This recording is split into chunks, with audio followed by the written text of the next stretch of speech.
Sport-in. Varžybos buvo sunkios, kaip matėt.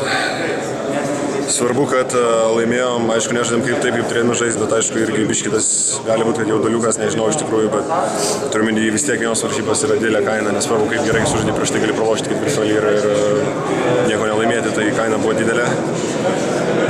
Nu, aišku, buvo irgi sunku žaisti, nes turėjo 4 jie snaiperius gerus ir bandėm keistis ir ne visada išeidavo tai, bet gerai, kad radom tą būtent momentą, kada galėjom juos palaužti, jo pasinaudojom ir laimėjom varžybas. Ketvirtam kėlinį žaidėjai ir teko centruoti, kaip pavyko?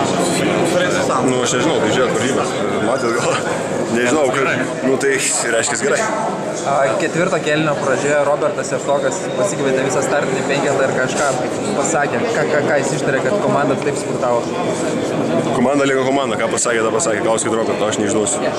Donatai, rytoj reiks žaisti pirmas rungtynes, ar neatrodo keista sistema, kad žaisti? Keista, aš dar dopingo testą dabar einu daryti, tai grįšiu neaišku kada tai. Yra kaip yra, nu ką, gavom 3 dienas laisvas, svarbu laimėjom, būtume šiandien, jei būtume pralaimėję, būtų kažkas sakęs, kad 3 dienas blogai, dabar 3 dienas gavome, laimėjom, gal ir gerai, nes yra visokių tokių niuansų. Ką, pasilsėti ir turim laimėti.